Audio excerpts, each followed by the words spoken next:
Well my friends, ক্যাম্পের বেশি video দিতে চাই না, কারণ প্রচুর রোগীর চাপ। তাছাড়া আজ ওয়েদার খারাপ, বৃষ্টি চলছে সমানে।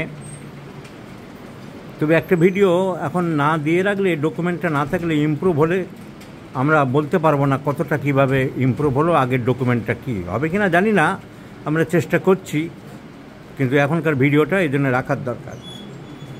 এই ভিড়ভাট্টার জন্যে ভিডিও দিচ্ছিলাম না। এখন তো এই যেমন বাইরেও প্রচুর লোক বসে আছে, অপেক্ষা করে আছে, ঘোরাঘুরি করছে, এই অবস্থায়। এখন আমাদের এই ক্যাম্পের বা শিবিরে সাধারণ মানুষ যারা অর্থনৈতিক থেকে দুর্বল, সেটা প্রচার হওয়ার পরে বাংলাদেশ থেকে অনেকে আসছে। কারণ দেখলো পাসপোর্ট ভিসা টিসা যা লাগে খরচ বর্ডারে, সেখানে তো অন্য দিনের থেকে তো অনেক কম খরচে দেখানো যায়। এই ভদ্রলোক এসেছে বাংলাদেশের সাতক্ষীরা থেকে। ওনার গলার স্বর একেবারে বসে গেছে, হোর্সনেস, টোটাল হোর্সনেস।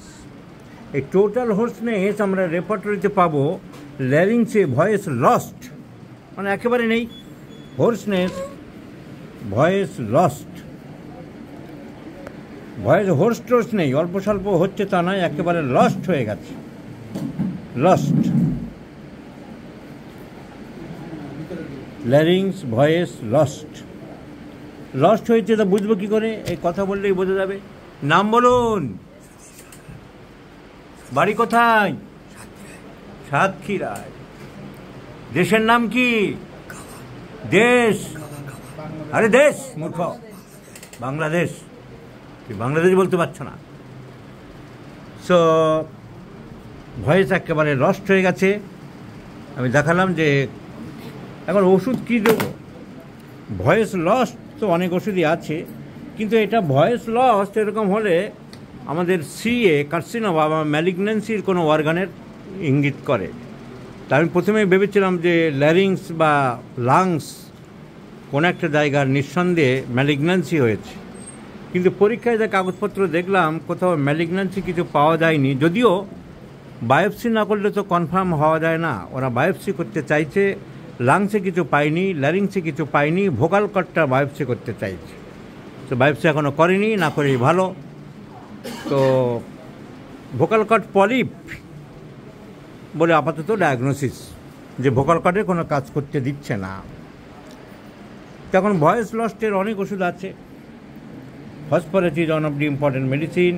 আমরা দেখছি stramonium, carbo veg, bromium, antim crud, alumina, argentum nitricum, এইসব ওষুধ আছে। কিন্তু এগুলোর সাথে রেপার্টরি দেখলেই তো আর ওষুধ হবে না, ওষুধটাকে আমার অন্য লক্ষণের সাথে মেলাতে হবে।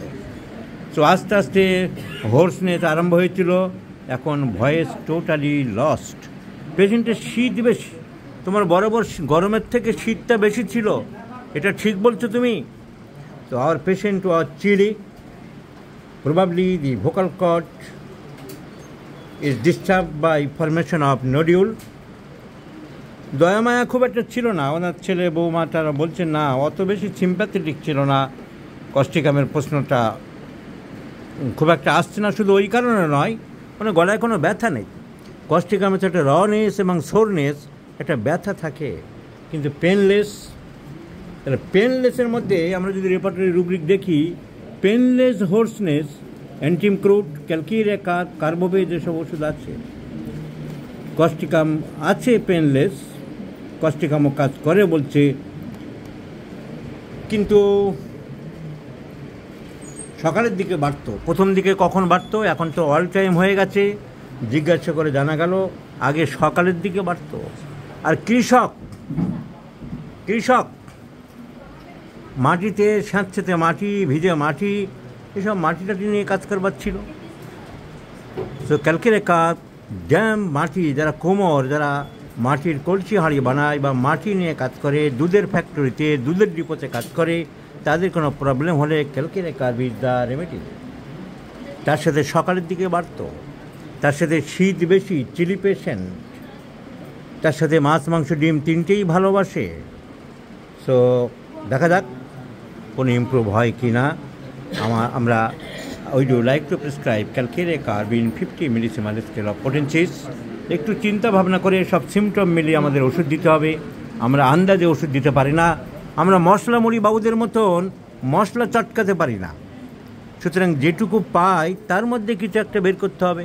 তো ওনার যেটুকু পেলাম, ইনিশিয়ালি সকালের দিকে বাড়ত, উনি মাটি ঠান্ডা ভিজে ওয়েদারে কাজ করত, ওনার ব্যথা খুব একটা নেই, এসব চিন্তা করে আমরা ক্যালকুলেট করলাম। ম্যালিগন্যান্সি সম্ভাবনা কম, কারণ 1 বছর হয়েছে, এটা 2 বছর, হোর্সনেস 2 ইয়ার্সে ম্যালিগন্যান্সি চুপ করে বসে থাকতো না।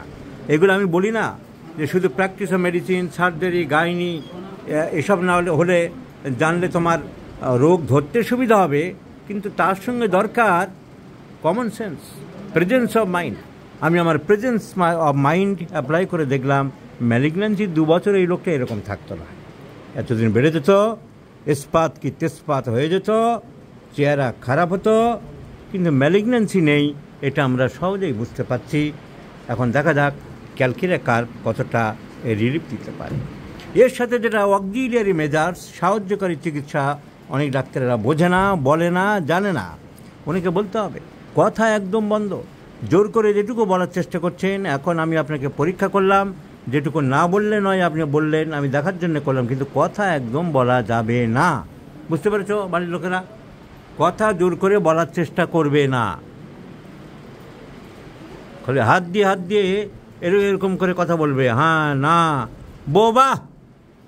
বোবাদের স্কুলে যেমন ট্রেনিং হয়, গলা একেবারে চেষ্টা করবে না।